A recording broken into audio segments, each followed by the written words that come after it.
اعوذ باللہ من الشیطان الرجیم بسم اللہ الرحمن الرحیم۔ سورہ فاتحہ قرآن اللہ کی بھیجی ہوئی کتابوں میں سے آخری کتاب ہے جو اس نے اپنے آخری رسول حضرت محمد مصطفیٰ صلی اللہ علیہ وآلہ وسلم پر نازل کی۔ سورہ فاتحہ قرآن کی پہلی سورت بھی ہے اور قرآن کا خلاصہ بھی ہے۔ قرآن کی تعلیمات کا محور مندرجہ ذیل دو نکات ہیں جو اس صورت میں بیان کیے گئے ہیں۔ اللہ کی وحدانیت، اللہ ایک ہے، وہی اس کائنات کا رب ہے، کوئی دوسرا اس کا شریک نہیں ہے۔ اس کے ساتھ کسی کو شریک ٹھہرانا ناقابل معافی جرم ہے۔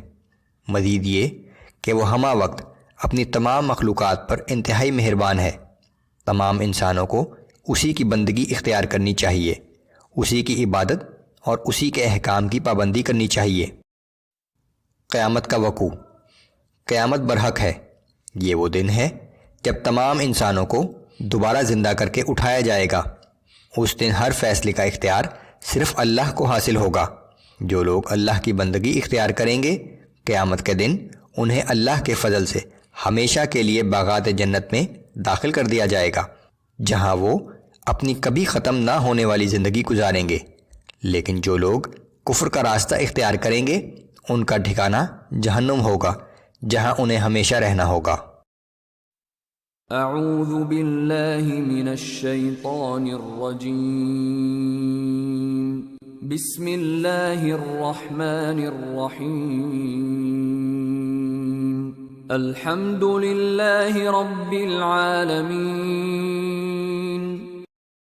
سب تعریفیں اللہ ہی کے لیے ہیں جو تمام جہانوں کا رب ہے۔ وہ تمام جہانوں کا مالک و آقا، پرورش و نگہبانی کرنے والا اور حاکم و منتظم ہے۔ الرحمن الرحیم، جو نہایت مہربان اور ہر وقت رحم کرنے والا ہے۔ مالک یوم الدین، جو روز جزا کا مالک ہے۔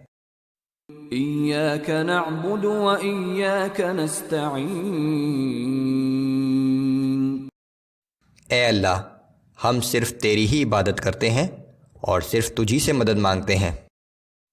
اہدنا الصراط المستقیم، ہمیں سیدھا راستہ دکھا۔ صراط الذین انعمت علیہم، ان لوگوں کا راستہ جن پر تو نے انعام فرمایا۔